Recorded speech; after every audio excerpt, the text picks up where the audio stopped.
Dear students, पिछले lecture में हम प्रोटीन्स के पॉलीपेप्टाइड सिंथेसिस के बारे में पढ़ चुके हैं। आज हम पढ़ेंगे क्लासिफिकेशन ऑफ प्रोटीन। प्रोटीन की स्ट्रक्चर के आधार पर प्रोटीन का क्लासिफिकेशन 3 कैटेगरी में किया जा सकता है: सिंपल प्रोटीन, कॉन्जुगेटेड प्रोटीन और डिराइव्ड प्रोटीन।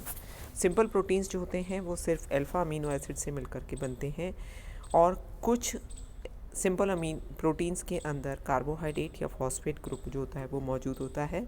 इस ग्रुप के अंदर सिल्क, ऊन, त्वचा, हेयर, नाखून और खुर जैसी चीज़ें जो हैं वो आती हैं। जो कनेक्टिव टिश्यूज़ और प्रोटीन्स जो होती हैं वो बोन भी इसमें इंक्लूडेड होती है।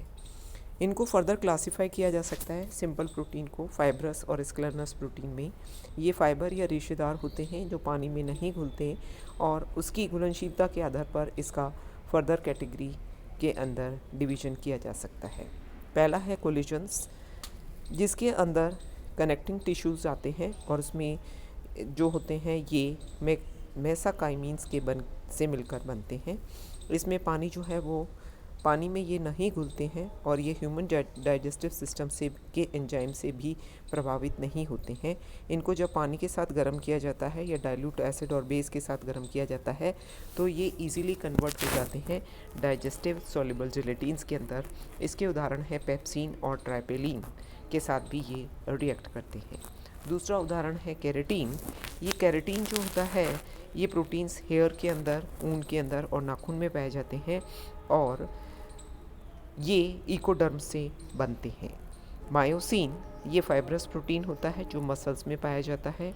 ओसिन जो ये प्रोटीन होते हैं ये बोन में और दांतों में पाए जाते हैं। दूसरी कैटेगरी है इसके अंदर ग्लोबुलर प्रोटीन। ये जो होते हैं वो पेप्टाइड सीरीज़ होती हैं, ये फोल्डेड होती हैं, कुंडली के आकार की होती हैं, डेंस होती हैं, इसलिए ये इनकी जो शेप होती है वो ओवल और राउंड होती है। ये पानी में घुलते हैं और एक्वा सॉल्यूशन सॉल्ट में भी घुल जाते हैं, अम्ल में भी घुल जाते हैं, क्षार में भी घुल जाते हैं, अल्कोहल में भी घुलनशील होते हैं।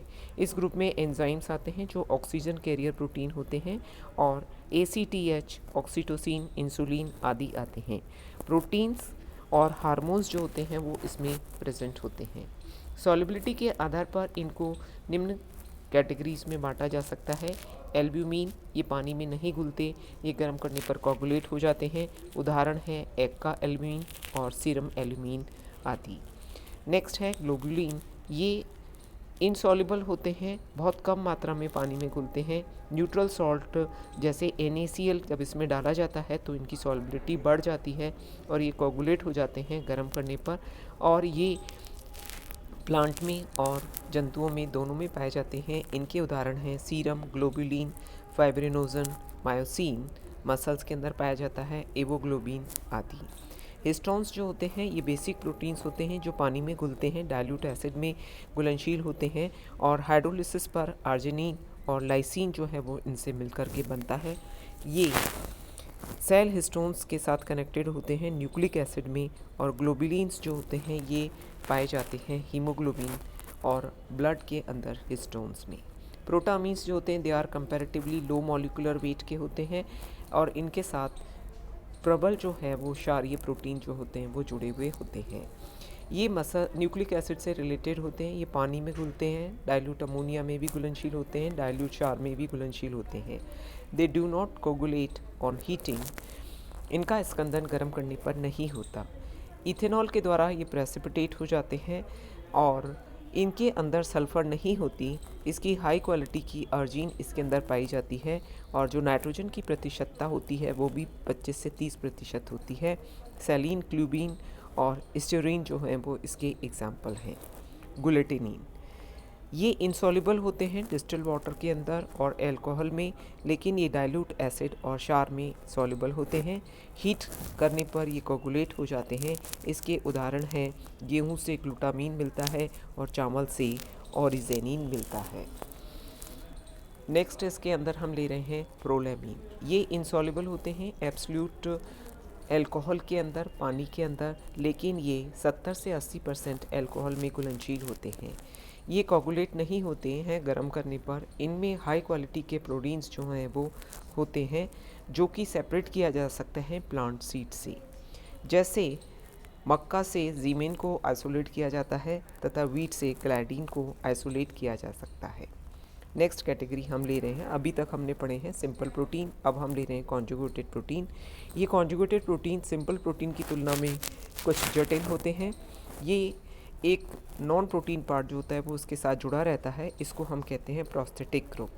ये जो प्रोस्थेटिक ग्रुप होता है प्रोटीन का, उसको हम हाइड्रोलिसिस से द्वारा प्रोस्थेटिक ग्रुप को अलग किया जा सकता है। ये अलग अलग नेचर के प्रोस्थेटिक ग्रुप जुड़े होते हैं, उसके आधार पर इनको 8 भागों में बांटा जा सकता है। पहला हम ले रहे हैं न्यूक्लियोप्रोटीन। जो प्रोटीन जो है वो न्यूक्लिक एसिड प्रोस्थेटिक ग्रुप के रूप में जुड़ा रहता है, उसको हम इस कैटेगरी के अंदर ले सकते हैं। ये वेजिटेबल्स और एनिमल सेल्स के अंदर भी पाए जाते हैं। एग्जाम्पल है क्रोमोसोम्स ऑफ न्यूक्लियोप्रोटीन या म्यूकोप्रोटीन। ये जो प्रोटीन होते हैं ये कार्बोहाइड्रेट के साथ कंबाइंड होते हैं और यह 4% से कम कार्बोहाइड्रेट इसमें मौजूद रहता है, इसको हम हेक्सोमीन भी कहते हैं। ओवाम्यूसोइड अल्फा जो है वो योग के अंदर, जो कि अंडे का सफ़ेद हिस्सा होता है, उसमें पाया जाता है। ग्लाइकोप्रोटीन जो होता है ये बहुत ही लिटिल क्वांटिटी के अंदर कार्बोहाइड्रेट के साथ 4% से ज़्यादा कार्बोहाइड्रेट इसमें होता है और प्रोस्थेटिक ग्रुप में ये पाया जाता है, जो इसका उदाहरण है जर्नल एल्ब्यूमिन और ग्लोब्यूमिन। नेक्स्ट है क्रोमोप्रोटीन। क्रोमोप्रोटीन जो होते हैं ये कलर्ड कंपाउंड्स कॉन्जुगेटेड होते हैं प्रोटीन के साथ, इसमें प्रोस्थेटिक ग्रुप जुड़ा रहता है, जैसे हीमोग्लोबिन जो लाल रंग का होता है, क्लोरोफिल जो हरे रंग का होता है, हीमोसाइनिन और हीमो एराइथ्रिन इसके उदाहरण हैं। नेक्स्ट है लिपोप्रोटीन। ये जो होते हैं वो फॉस्फोलिपिड्स होते हैं या लेसिथीन पाए जाते हैं। इसमें ये प्रोस्थेटिक ग्रुप प्रोटीन के साथ जुड़े रहते हैं, ये पानी में घुलता है, कॉन्जुगेटेड प्रोटीन होते हैं। एग्जाम्पल कोलेस्ट्रॉल और लिपोविलिन इसमें पाए जाते हैं।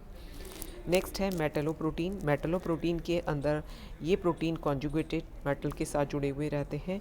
ग्लोबुलिन जो होते हैं वो ट्रांसफरिन भी कहलाते हैं। ये किसी भी कॉम्बिनेशन में मेटल के साथ जुड़े रहते हैं, जैसे आयरन मेटल हो सकती है, कॉपर हो सकती है, जिंक हो सकती है। इनका जो मेन फंक्शन होता है वो प्रोटीन का ट्रांसफ़र करना होता है एक स्थान से दूसरे स्थान पर। फ्लेवो प्रोटीन जो होते हैं वो इसमें प्रोस्थेटिक ग्रुप जो होते हैं वो फ्लेविन कंपोनेंट होते हैं, जैसे FMN या FAD।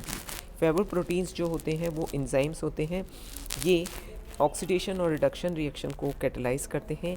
उदाहरण है सक्सिनिक डाइहाइड्रोजिनेज और जेंथीन ऑक्सीडेट। नेक्स्ट है फॉस्फोप्रोटीन। प्रोस्थेटिक ग्रुप जो इसमें पाया जाता है वो फास्फोरस के साथ जुड़ा होता है। एग्जाम्पल है कैसीन और विटेलिन। थर्ड कैटेगरी जो हमने प्रोटीन की क्लासिफिकेशन में पढ़ी थी वो थी डिराइव्ड प्रोटीन। ये जो होते हैं वो नेचर में फ्री नहीं पाए जाते हैं, लेकिन इनको पार्शियल हाइड्रोलिसिस जो नेचुरल प्रोटीन्स होते हैं उनके द्वारा पार्शियल हाइड्रोलिसिस करके प्राप्त किया जा सकता है।